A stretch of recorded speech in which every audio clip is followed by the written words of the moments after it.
Tajjeb, jiena ħafna nisħu u nenfasizzaw il-ċentralità tal-Iskrittura mqazza fil-ħajja tal-Knisja u fil-ħajja ta' kull individwu illi jiddeskrivi lilu nnifsu bħala dixxiplu ta' Ġesu Kristu.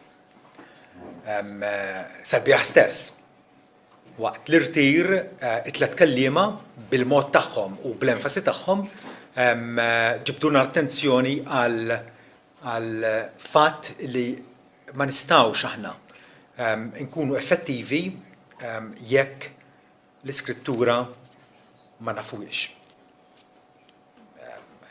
Protestantiżmu huwa r-reliġjon tal-ktieb u hekk hu.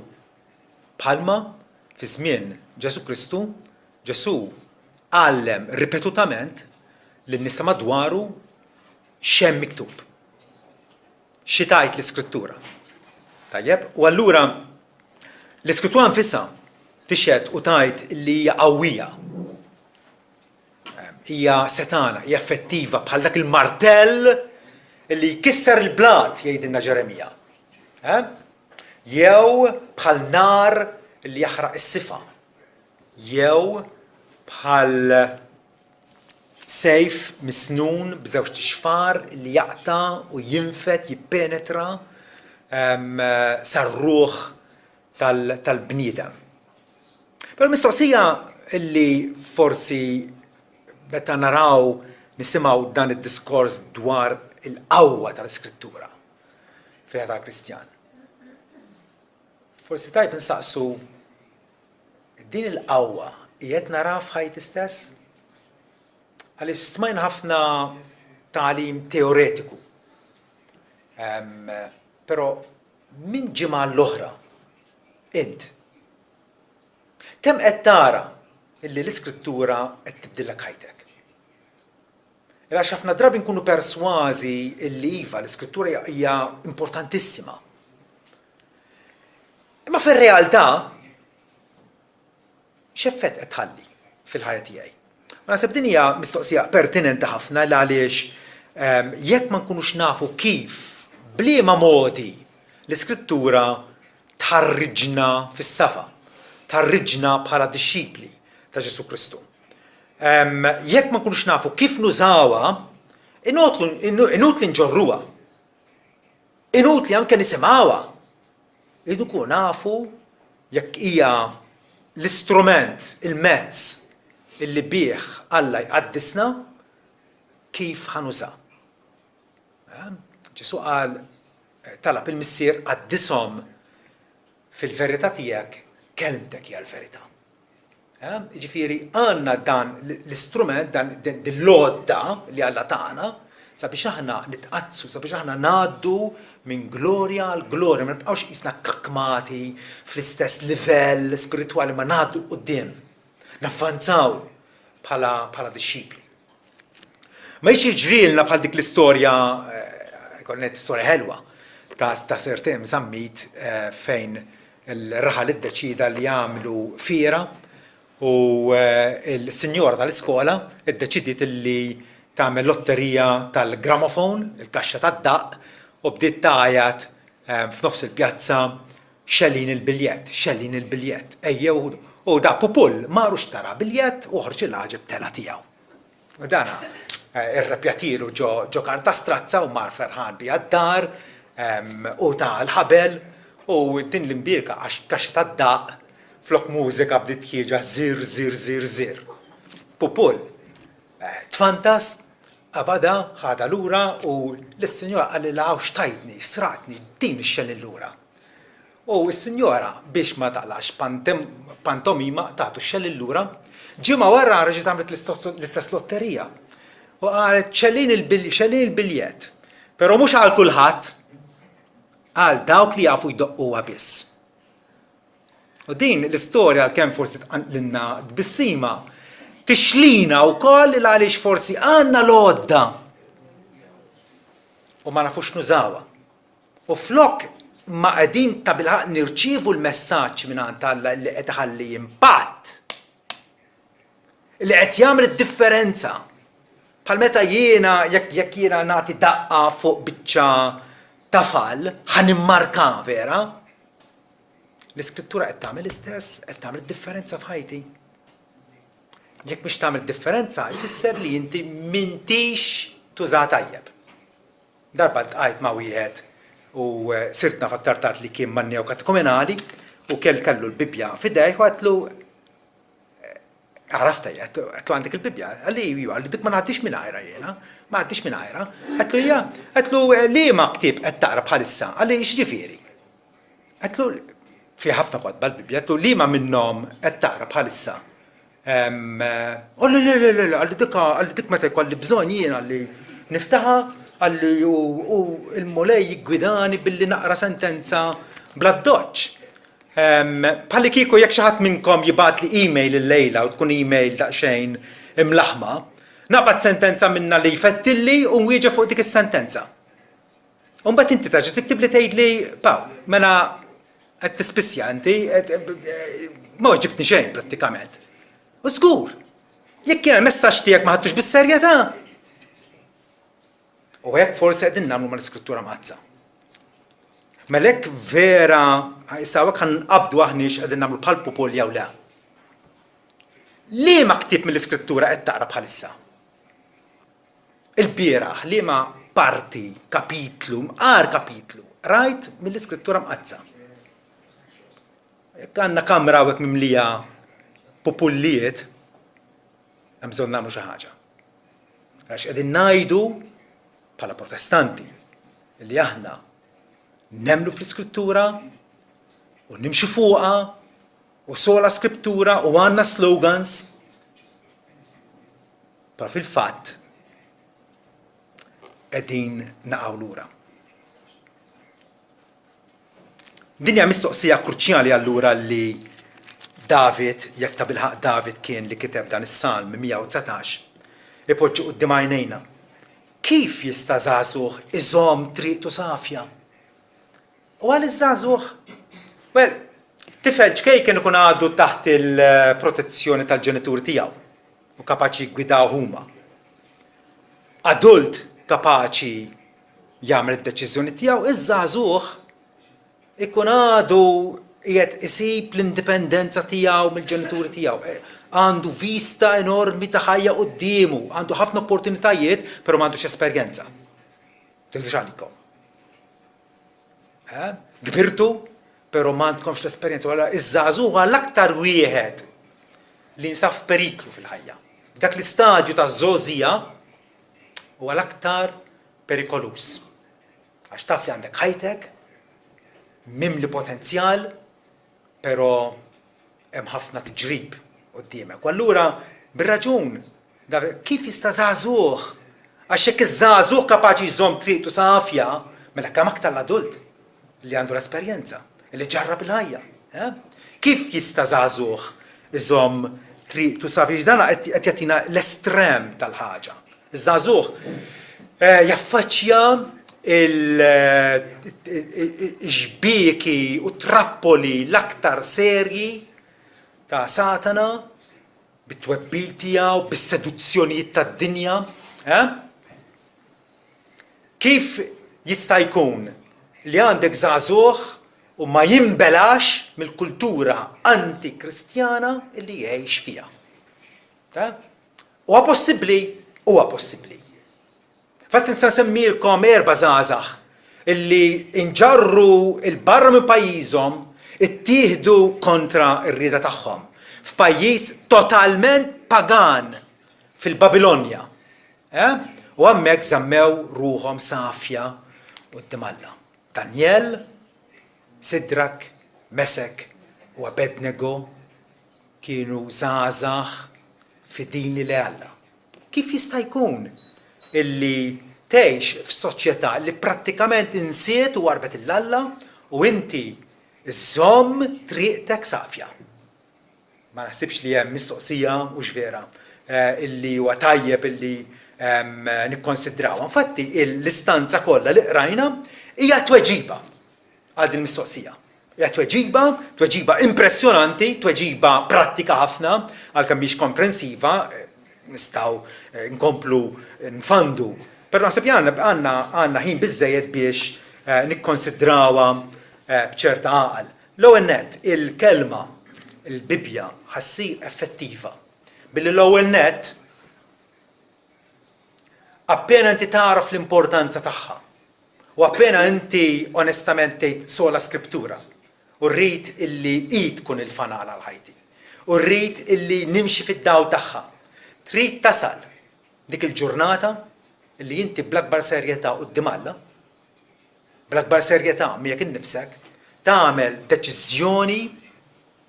deċiżjoni irreversibbli illi tajt minn issa quddiem jien se nkun gwidat minnha.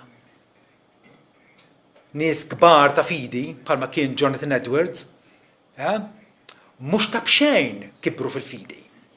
Jonathan Edwards fil-bidu tal-ħajja Kristjana appena konverta kiteb sensiela ta' riżoluzzjonijiet. X'rid jagħmel? Jiena qiegħed niddeċiedi minn nifsi illi nitlob kuljum. Jiena niddeċiedi minn nifsi illi naqra l-Iskrittura kuljum. U dawn it-tali deċiżjonijiet hawnhekk qed jgħidilna kif jista' żagħżugħ iżomm triqtu safja billi ħares il-kelma tiegħek. Jiġifier mhux biss meta tgħid iħarisha għal kemm żmien? Minn issa u għal ġejjieni kollu. Bħalli kieku inti se teħraq il-pontijiet warajk minn issa mullura. Ġesu qal dawk li poġġu idejhom fuq il-moħħriet u jħarsu lura mhumiex tajbin għas-saltna tal-Alla, mhumiex adatti għas-saltna tal-Alla. U għalhekk qed jgħidilna hawnhekk li rridu nagħmlu din id-deċiżjoni irreversibbli. Deċiżjoni illi jiġri x'jiġri akkosta kollox. Jiena se nkun raġel biżżejjed minn innifsi quddiem Alla illi ma nerġax lura minnha. Ħanibqa' leali lejn ix-xhieda miktuba tal-Alla il-bqija ta' omri. Jekk inti għadek tilab, għadek ċaqlembuta, għadek m'intix deċiż kemm beħsiebek jew meta beħsiebek tobdija l-Iskrittura. Alla qed ipoġġi quddiemek sabiex tkuni l-awtorità suprema fuq ħajtek. Mhux is-sentimenti tiegħek, mhux l-opinjoni tiegħek, mhux l-influenza mis-soċjetà tiegħek.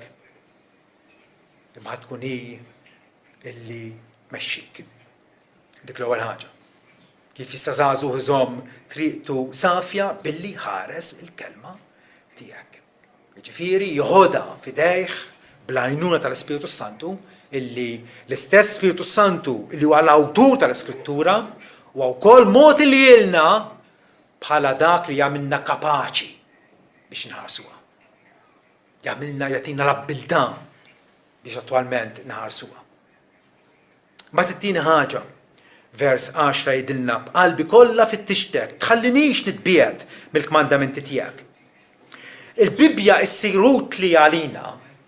Il-Bibja tiswielek ta' bilħaq meta inti tapproċċja bi spiritu ta' talb. Jekk qiegħed taqra u tista' ddum taqra, però lil Alla qatt ma tkellmu, qatt ma tfaħru, qatt ma titolbu l-bżonnijiet tiegħek. X'qed jiġri? Hawnhekk għandna m'għandniex komunikazzjoni.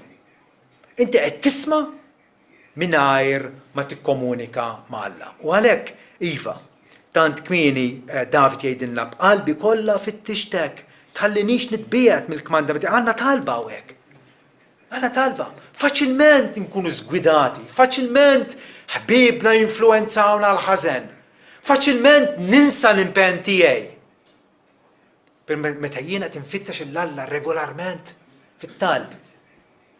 Hemmhekk għandna dik ir-rabta mhux vera, illi ma jkunx faċli illi tinħall jew tiġi fix-xejn. Meta aħna napproċċjaw l-Iskrittura bit-talb u l-Alla missierna qegħdin infittxuh biex jagħtina sostenn, biex iżommna, biex iqawwina, biex isaħħaħ fina l-grazzja tiegħu, imbagħad iva insibu aktar u aktar dik l-abbiltà sabiex nobduh. Għalhekk li tra Lut tinkoraġġina u tgħidilna ħalli mmorru quddiem it-tron tal-grazzja tal-Alla. Alla li huwa missierna huwa wkoll sultan għani. Huwa sultan ġenerus li jagħti għotjiet tajba lill-uliedu. Jagħtina għotjiet tajba. Jagħtina l-ispirtu tiegħu bl-influenzi pożittivi tiegħu. U allura hemm bżonn li nersqu regolarment lejn it-tron tal-grazzja sabiex insibu għajnuna u grazzja fil-ħin imwaqqat, fil-ħin propizju. U meta għandna bżonn din l-għajnuna kontinwament. Kontinwament ma nistaġibx għal Pawlu sikwit jgħid itolbu bla ma tieqfu. Il-ħajja tagħna, ġifieri il-ruħ tagħna għandna nħarġu biex regolarment, spontanjament tintrafa l fuq. Lejn Alla fit-talb. Sabiex infittxu l-għajnuna tiegħu b'qalbi kollha fittixtek. Mhux b'nofs kedda. Mhux għax biex ta' pass inkun tlabt illum. Hemm il-qalb involuta. Il-bniedem fl-intern fis-sinċerità ta' qalbu tħallinix nitbiegħed mill-kmandamenti tiegħek. U meta nersqu li Alla bit-talb tagħna, għal xiex nitolbuh, nitolbuh wejjeġ illi ta' bilħaq għandna bżonn. U narfu x'inhuma l-ħtiġijiet tagħna. X'inhuma l-ħtiġijiet tagħna? Ħafna drabi ngħidu għax għandu ġieħ ta' rasu, iwa tajjeb. Però finalment il-ħtieġa primarja tagħna li aħna nimmaturaw fir-ruħ. Li aħna noqorbu li Alla ngawdu l-komunjoni tiegħu miegħu. Pawlu lil Kolossin qalilhom qal xiex qed jitlob għalihom għal jiena aħna ma nidewx nitolbu għalikom u nixtiequ li timtlew bil-għarfa tar-rieda tiegħu. Il-kun naf Alla x'irid minni. Fil-għarf kollu d-den spiritwali biex timxu kif jixtaq lil mulej u toġbuh f'kollox. F'kull qasam ta' ħajjitna, jekk qegħdin id-dar fuq post tax-xogħol ma' ħbiebna, toġbuh f'kollox biex billi tagħmlu l-frott f'kull emil tajjeb. U tikbru fl-għarfa tiegħu, imsaħħin b'kull qawwa, li l-qawwa spiritwali. Fl-aħħar mill-aħħar ma jimpurtax. Jekk qegħdin nixjieħu u tibda tħosslu ġieħaw u tibda tiddajjef, dak huwa l-proċess uman. Proċess naturali. Ma Pawlu qal li għalkemm it-tinda ta' barra qiegħda tiġġarraf u tiġi fix-xemm minn jum għal jum, il-bniedem ġewwieni tagħna qiegħed jiġġedded minn jum għal jum. U dak għandu jkun l-interess primarju tagħna ġvera. Għalhekk importanti ħafna. Jekk aħna qegħdin ta' bilħaq nisimgħu l-Alla ikellimna fl-Iskrittura. Ejjew nirrikorru għandu għall-għajnuna. Għaliex nafu illi nobduh l-Alla ħatiġi biss bil-grazzja tiegħu. Bl-abbiltà li jagħtina. Bad it-tielet ħaġa illi David isemmi vers 11 jgħidilna f'qalbi ħbejt kelmtek biex ma nidnibx kontra tiegħek. Ħafna nies joħduh da bħala inkoraġġiment biex l-Iskrittura nitalmuha bl-amment. Iva. Għandu jkun hekk. Jekk ta' bilħaq l-Iskrittura hija għażiża għalik, aħbija fil-qalb tiegħek. Għamilha tiegħek. Għamilha daħħalha fil-fibra, fil-muskulaturi tal-persuna kollha tiegħek. Għamilha ħajtek. F'qalbi ħbejt kelmtek. L-iżbal ovvju li qegħdin nagħmlu llum hija li għandna l-Bibja available kullum kien. Fuq l-iPod, fuq il-mobile, kopji ta' Bibji, però qiegħda f'qalbna. Tant illi x'inem qudiemi alternattiva nagħmel din jew din, nagħmel xi tajjeb jew għall-ħażin. Tkun l-Iskrittura li tiġini f'moħħi biex tiddeċiedi għalija. Għal David l-Iskrittura kienet it-teżor tiegħu, kien jgħodda bħala it-teżor tiegħu.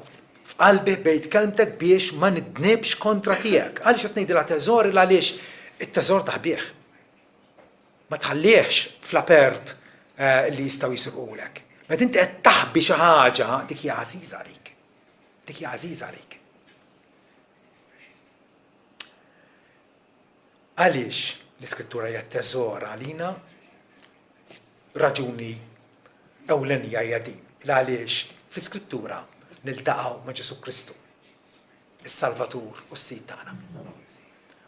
Impossibbli nsiru nafu Ġesu Kristu apparti mill-Iskrittura. Ġesu fatti ċanfa lin-nies ta' żmienu u qalilhom intom tfittxu fl-Iskrittura, tinvestigawha, tistudjawha. Ħsiebkom biex taraw x'fiha. Daqshekk ma fiha xejn ħażin. Però notaw l-iżbal tagħhom. Intom tfittxu fl-Iskrittura għax fiha taħsbu li għandkom il-ħajja ta' dejjem. Frattant hija l-Iskrittura li tagħti xhieda tiegħi. Imma intom ma tridux tiġu għandi sabiex ikolkom il-ħajja. Kun żbal gravi jekk aħna l-Iskrittura napproċċjawha. Biex minn għalina billi nobduha nimmeritaw il-ġenna. Ġesu qal le, mhux għalhekk ingħatat l-Iskrittura. L-Iskrittura ngħatat biex tagħti xhieda tiegħi. Mosè u l-profeti ħabbru minn qabel dwar il-jiem tal-Messija. U meta Ġesu der u bat l-apostli ikkonfermaw kemm ta' bilħaq hekk hu. L-Iskrittura tagħti xhieda ta' Ġesu Kristu. Meta mexa maż-żewġ dixxipli lejn Emmaus imqajjem minn bellimwiet u mexaw tkellem magħhom x'għamel fetħilhom qalbhom, fetħilhom moħħhom biex jifhmu l-Iskrittura. Beda minn Mosè u l-profeti kollha. Ma kellux l-Iskrittura f'idejh. Ma beda jirreferihom għal dik l-istorja u għall-oħra. Imbagħad aktar tard qalu ma kienx qalbna tissaħħan ġewwa fina hekk kif hu spjegalna l-Iskrittura. Ifek qegħdin naraw l-Iskrittura u maħniex niltaqgħu ma' Ġesu Kristu qegħdin infallu. L-Iskrittura hija mogħtija primarjament bħalma qal l-Apostlu Pawlu lil Timotju ilek taf l-Iskrittura mindu kont għadek fl-infanzja tiegħek. Kont għadek ċkejken tarbija. Tallimta minn għand ommok u nantek. Għal mwierek. Għaliex l-Iskrittura kapaċi tagħmlek għaref għas-salvazzjoni li tiġi permezz tal-fidi fi Kristu Ġesu. U għalhekk inkunu qegħdin ta' bilħaq niggwadanjaw mill-Iskrittura jekk qegħdin niltaqgħu ma' Ġesu Kristu. Għaliex meta ikollok apprezzament tajjeb tas-Salvatur, l-uniku Salvatur tagħna, hemmhekk imbagħad l-imħabba tiegħek doktor tirrispondi għal dik l-imħabba murja fuq il-Kalvarju u allura dik l-imħabba tbedek bid-dnub. Ma tistax inti taf li Ġesu għal maħbub il-ħabbej tiegħek u toffendih kapriċċjużament. Pawlu Apostlu jgħid li la darba wieħed miet għal kulħadd meta kulħadd miet. Sabiex dawk li jgħixu ma jgħixux aktar għalihom infushom. Iżda għal dak li maħabba fihom miet u reġaqam. Kif tiswieli l-Iskrittura? L-Iskrittura tiswieli wkoll billi nitgħallem, niddependi fuq l-Ispiritu Santu sabiex ifissiri li hu. Vers 12. Imbierek intom u lej għallimni l-istatuti tiegħek. David ki jaqra l-Iskrittura, però fl-aħħar mill-aħħar kien qiegħed jistrieħ fuq l-awtur tagħha. U xemm aħjar minn hekk. M'għandniex bżonn maġisteru, m'għandniex bżonn xi papa infallibbli biex jispjegana l-Iskrittura. Għandna bżonn lill-awtur tagħha. U arak jien naqra kodba u naqra xi ħaġa, imma ma nafx, għax rajt xi ktieb illi mbagħad iltqajt mal-awtur tiegħu u għatlu isma' għamli pjaċir, inti ktibtu tal-ktieb, hawnhekk ma fimx spjegali inti. Xi privileġġ huwa li l-istess awtur li nebbaħ lill-profetu u l-apostoli biex jiktbu l-Iskrittura xi 40 awtur b'kollox. L-istess Spiritu Santu, Ġesu seħ l-Spiritu tal-verità, għallinna u jgħallimkom kollox. Huwa hu li illuminana. Tgħid li minn għalfejn qed tgħallimna. L-Ispiritu Santu jinqeda b'nies illi hu jagħtihom id-don tat-tagħlim, iva, l-Iskrittura infissa tgħallima din. Raja u għalliema katekisti hemm posthom fil-Knisja. Tajjeb, però finalment fl-aħħar mill-aħħar huwa l-Ispiritu Santu irrid ifissirilna. Għalhekk Ġwanni l-Apostlu fil-waqt li kiteb ittra biex jgħallem lill-insara l-ewwel ittra tiegħu, vera, kitebha biex jgħallimhom, biex jinkoraġġihom, biex farraġhom. Però f'nofs l-ittra jgħidilhom intom għandkom unzjoni mingħand il-Qaddis. Qed jirrefera l-unzjoni huwa l-Ispiritu Santu. Il-Qaddis minnu Ġesu Kristu. Ġesu Kristu tana l-Ispiritu tiegħu u għalinna hekk u allura intom tafu kollox. Imma l-unzjoni li ħadtu jew li rċivejtu minn għandu jibqa' fikom. U Ġesu stess jgħidilna illi se nibgħatilkom l-Ispiritu tas-sewwa li jibqa' magħkom għal dejjem. L-Ispiritu Santu jibqa' fikom u ma teħtieġux li ħadd ieħor jgħallimkom imma billi l-unzjoni tiegħu jgħallimkom fuq kollox. Huwa veru u mhuwiex gidba. U billi hu jgħallimkom ibqgħu fih. L-iskop kollu għala l-Ispiritu Santu. Juħada fidejh biex ifissrinna l-istess skrittura li hu tagħna. Għaliex? Biex aħna nibqgħu f'Ġesu Kristu. Biex aħna ngawdu dik il-ħbiberija intima miegħu. Bħal frijaj li jibqgħu imwaħlin integrament mad-dielja sabiex jagħmlu l-frott. Altrimenti l-iskrittura ma tkunx qiegħda tiswilna. Ħafna jaħsbu li noqorbu lejha bil-mistiċiżmu, billi nitlu ta' fejn dik l-isħaba u nitbatlu minna nfusna u hemm ħafna metodi kollha impressjonanti. Però x'intasa ma ssib xejn. Għaliex?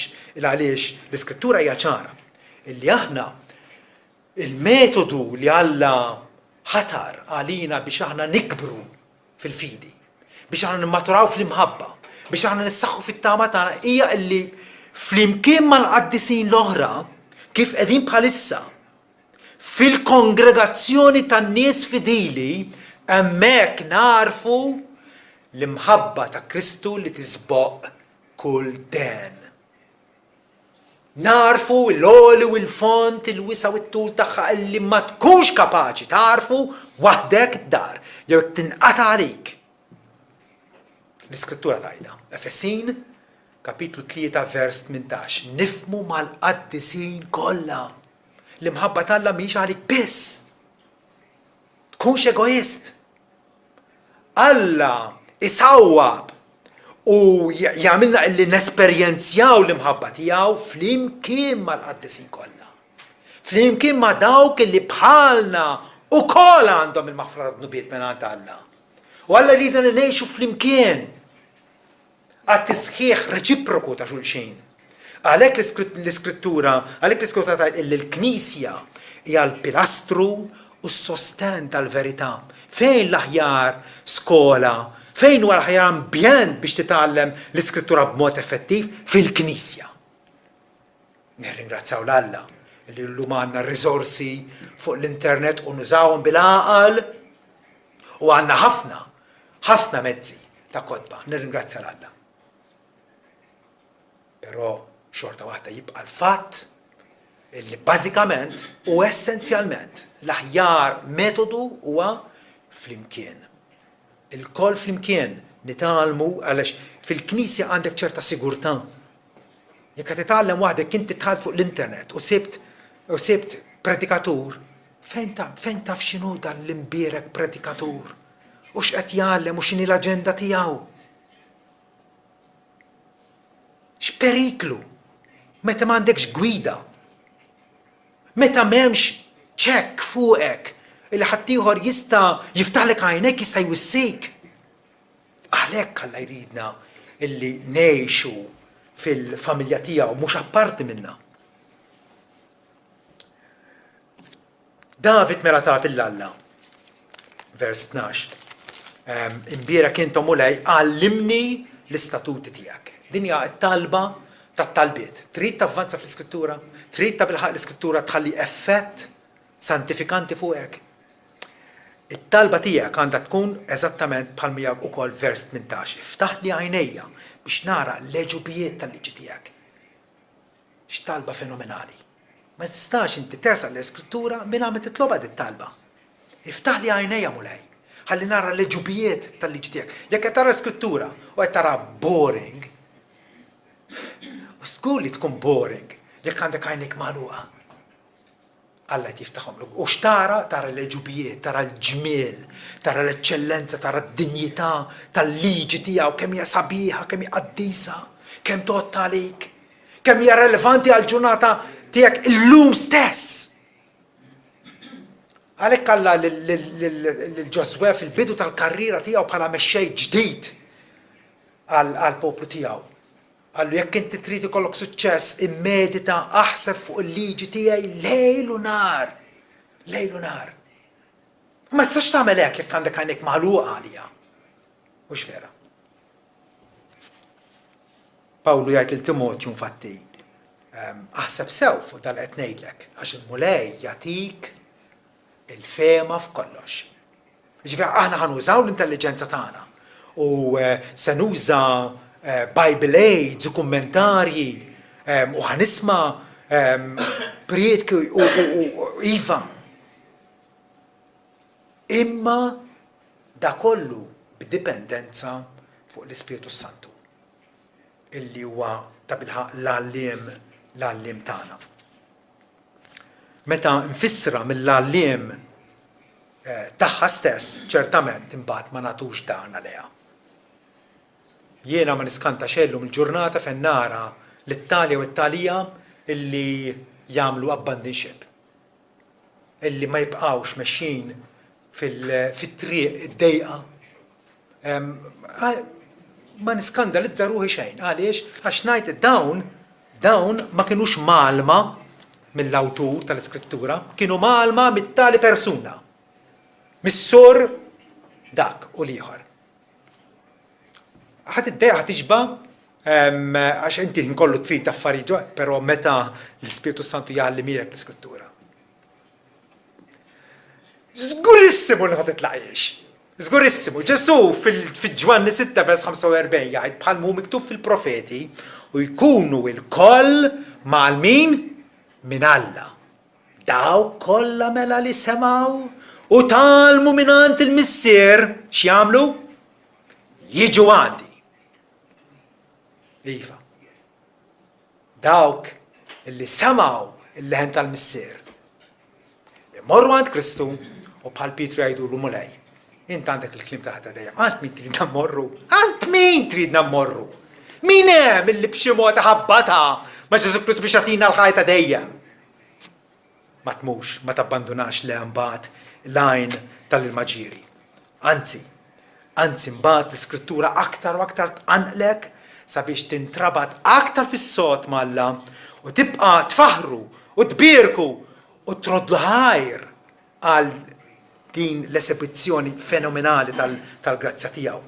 Dan il-ħsieb illi aħna u Alla li jfissirina l-Iskrittura. Infatti hija repetuta kemm il-darba f'dan l-istess Salm, vers 45 jgħidilna 54 skużawni, l-istatuti tiegħek huma l-għana jew ir-rikkezzi tiegħi fid-dar tal-pellegrinaġġ tiegħi. Jaf li huwa minn id-dinja għaddej. Ma ħanwadbu l-ankri hawnhekk għaddejjin. Lejn Sion tenfu allura l-istatuti tiegħek huma ir-rikkezzi tiegħi. Vers 62 f'nofs il-lejl inqum minn faħrek minħabba il-ġudizzji ġusti tiegħek. Vers 108 jerġa' jgħid ċaġa se ilqgħu molej nitolbok l-offerti minn rajja ta' fommi u għallimni l-ġudizzji tiegħek. Kemm jinsab dipendenti. Di mhix kwistjoni biss ta' intelligenza. Ma kwistjoni ta' qalb miftuħ u Alla jtiftilna qalbna għal kelma tiegħu. Vers 151 int ripo mulej u l-kmandamenti tiegħek kollha huma sewwa dwar ix-xhiediet tiegħek illi naf li inti waqqafthom għal dejjem. Waqqafthom għal dejjem u allura tajjeb illi aħna nintrabtu magħhom. Ħatibqa' ħajja ruħi biex tfaħrek u ħajjejnuni il-ġudizzji tiegħek. Hemm mod ieħor infatti kif nistgħu aħna naraw prattikament l-Iskrittura tibdilna. Illi navvanzaw fil-ħajja Kristjana tagħna b'mod viżibbli, b'mod prattiku. Kif? Vers 13 tas-Salm tagħna dal-għodu. Fejdilna b'xoftejja jien xandart il-ġudizzji tiegħek kollha li jien tajt f'ommok. B'xoftejja jien xandart mela hawnhekk għandna bniedem li qed jagħti xhieda u x'vera tal-grazzja tal-Alla fih. Mhux qed jiddejjaq, mhux qed jistħi milli jaqsam il-fidi tiegħu ma' ħadd ieħor, milli jitkellem dwar Alla ma' ħadd ieħor. Tgħidli kif issaħħek din? B'mod sempliċi. Jekk inti verament tapprezza l-Iskrittura u temmina. Issib, ippruvaw din, issib illi meta tajt x'int ma' ħadd ieħor u what you stand for. U tajt illi jiena Kristjan Evanġeliku u l-fidi tiegħi msejsa fuq l-Iskrittura. U taqsam ma' ħadd ieħor dak li hemm fl-Iskrittura, speċjalment il-Vanġelu ta' Sidna Ġesu Kristu. Issib illi qed tissaħħaħ fil-fidi. Għaliex? Għax issa il-fidi tiegħek ma għadix xi ħaġa privata. U Ġesu issina dwar dan, jekk wieħed jistħi minni f'dil ġenerazzjoni adultera u maqluba, bejn il-bniedem ukoll jistħi minnu meta jiġi fil-glorja tiegħu mal-anġel mqazza. U x'vera. Meta inti tagħti xhieda, issib illi qed tinbena. Qed tinbena għaliex għax ħassib ir-resistenza, ħassib il-kritika u inti trabbi oxra jerġa' aktar ferma. Araw xi ġralu Sawl ta' Tarsu, appena kien konvertit. Ħanaqra minn Latti 9. Tajjeb, meta kien għadu f'Damasku,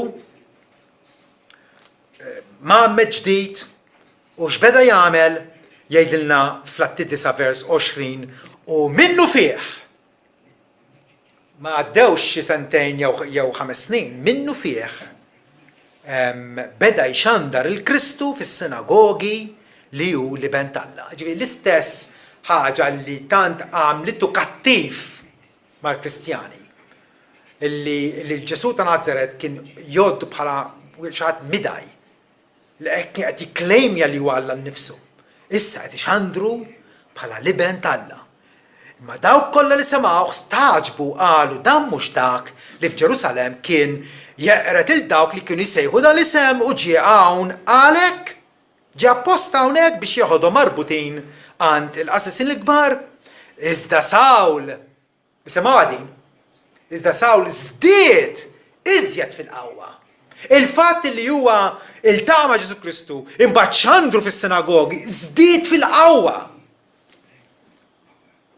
Meta l-Iskrittura ma nħalluhiex xi ħaġa privata għalina, hija t-tesor tagħna, naħbuha f'qalbna, ma mhux fis-sens li nħalluha għalina, ma naqsmuha ħadd ieħor tissaħħaħ.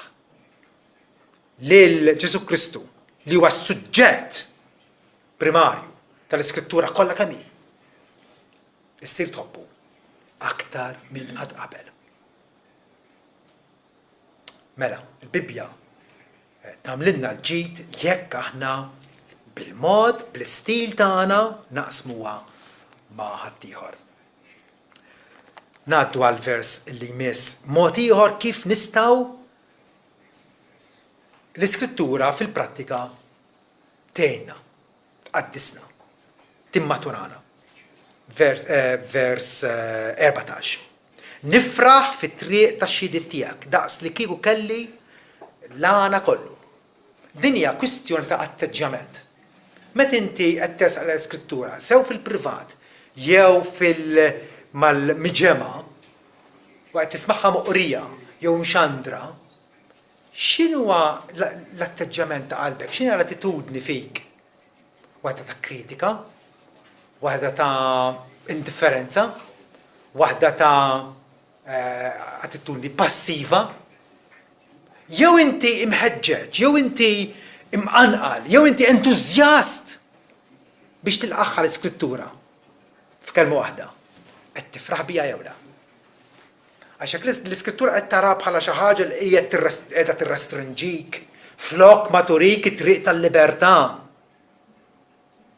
Jekk qed tara bħala xi ħaġa li qed torbtok bl-iktajjen aktarx milli turik il-ħajja abbondanti li hemm fi Kristu Ġesu. Meta nitgħallmu nitennew, meta nitgħallmu nifirru bl-iskrittura hemmhekk ta' bilħaq l-iskrittura tagħmlilna l-ġid. Tagħmlilna l-ġid. L-istess ħaġa jgħid vers 72 il-liġi ta' fommok hija aħjar għalija minn eluf ta' flejjes ta' deb u fitta.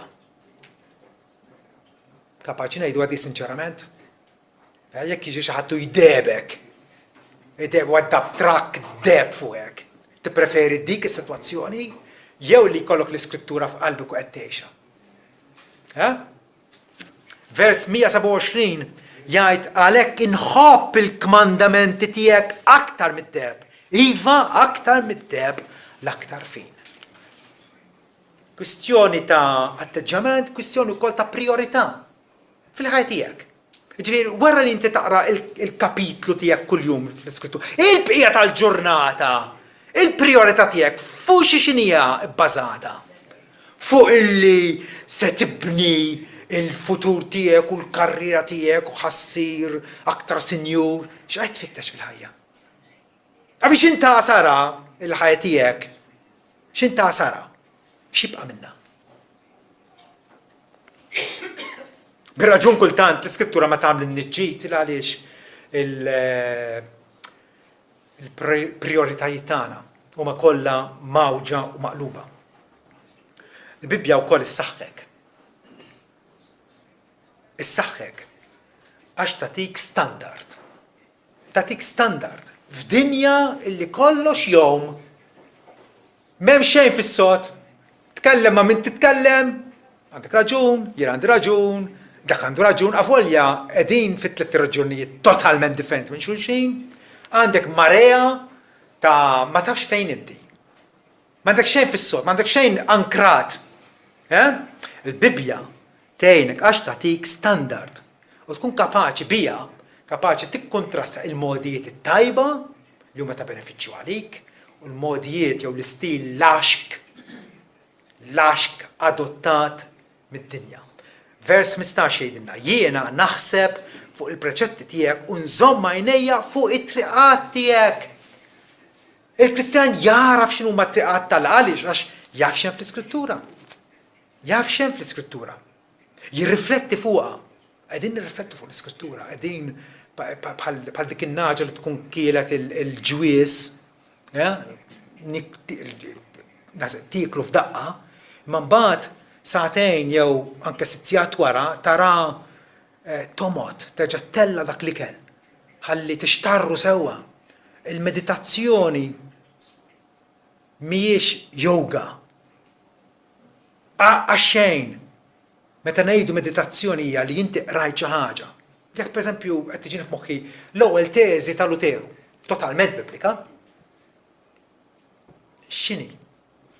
Meta Sidna Kristu qal indmu rrid ifisser li l-ħajja kollha tal-Kristjan tkun waħda tantiema. Mija kieku toħodha di hija biblika totalment ġifieri. Jekk toħodha bħala riflessjoni. U tibda tgħid ħajti hija niedma. Hija niedma. Jew nitlob maħfra lil Alla ħafif qabel ma jieħu sehem mill-ikla tal-mulej. Qiegħed ngħix fl-indiema. Id-dnub qiegħed ikidni. Id-dnub qiegħed ibikkini. Meta tirrifletti, tibda tara kemm inti żvijat mill-istandard li Alla poġġa qudiemna. Meta timmedita ma tħallix kollox imur mal-ħamla. Illum jum il-mulej, tajjeb immur d-dar u għandna wara f'sinar kollu tagħna. Aħseb x'ingħad il-bieraħ x'ismajt il-bieraħ. X'ismajt? Smajt ħafna. Ma jekk ma tippruvax you recall.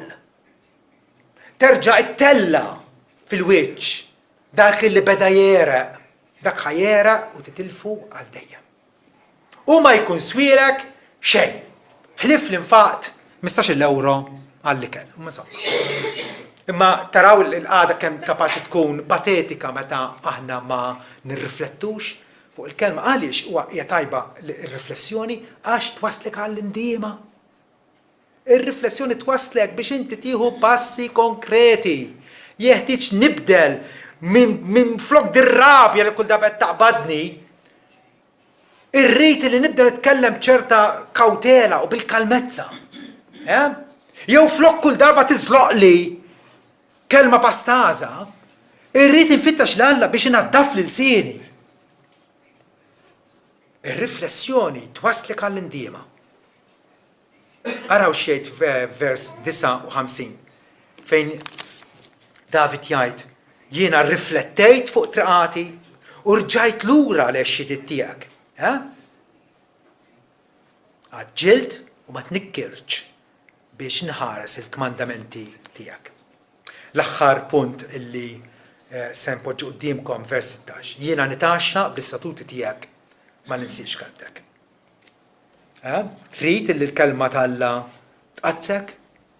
Trid illi tabilħa tavvanzak il-qudiem ħalli tlaqqak ma' sidek Ġesu. Il-għaliex hu l-ferħ tagħna, hu t-tama tagħna. M'għandna il-ħadd ħliefu. Fejn allura hija d-delizzja tiegħek, l-għaxqa tiegħek? Il-ferħ, lena tiegħek, fejn sibu? Mhix qed ngħid ma tistax tara xi film kultanta. U mhix qed ngħid li ma tistax tmur tieħu pizza ma u le. Aħna nies soċjali, rridu l-ħin tar-rilassament, però ifhem issa. Minn tant sigħat li għandna, kif qed inqasmu it-torta ta' kuljum, kif qed inqasmuha? Il-parti l-kbira fix-xogħol, il-parti l-kbira fid-divertiment qed inħallu. Jiena nieħu għalija meta ngħid il-Ġesu rridu nagħmluh parti minn ħajjitna. Għalija dik hija dagħwa kbira. Ġesu mhux parti minn ħajjitna, Ġesu hu ħajjitna. Ġesu hu ħajjitna. Meta Ġesu li hu ħajjitna jidher imbagħad intom ukoll tidrumjaw fil-glorja. Inqas minn hekk mhix aċċettabbli. Inqas minn hekk l-Salvatur tiegħek qed tisma' ta' żejt u n-nieqes, tispeċi ngħid.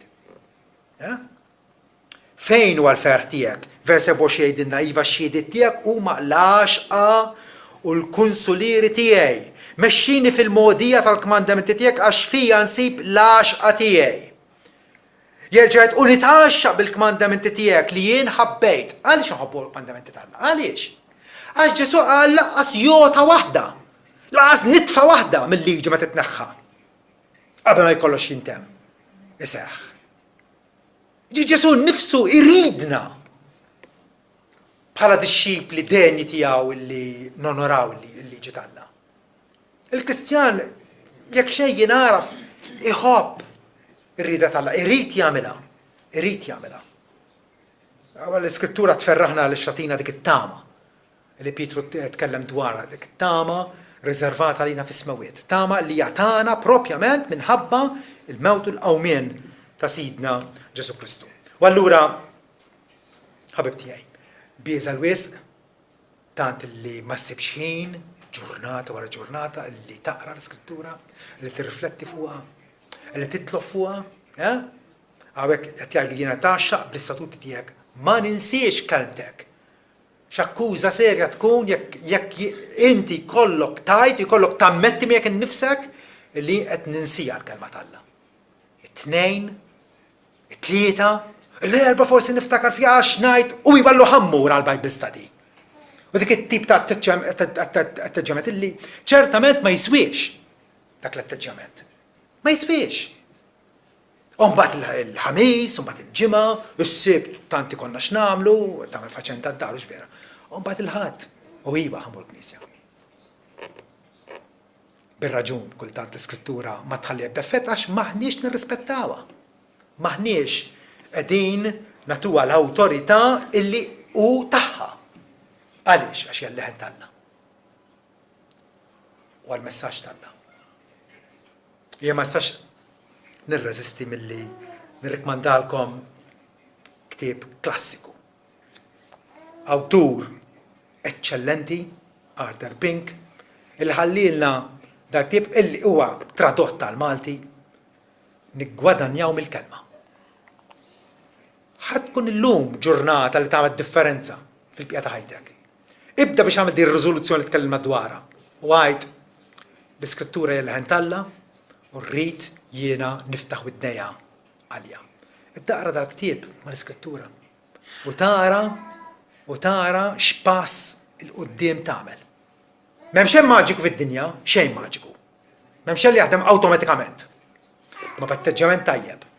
U billi inti tgħid iva rrid nuża l-mezzi li Alla tani sabiex navvanza l-qudiem. Għax dan ikun kemm ta' ġid għalina kif ukoll ta' glorja akbar għal Alla missierna. Amen. Amazing grace, how sweet the sound that saved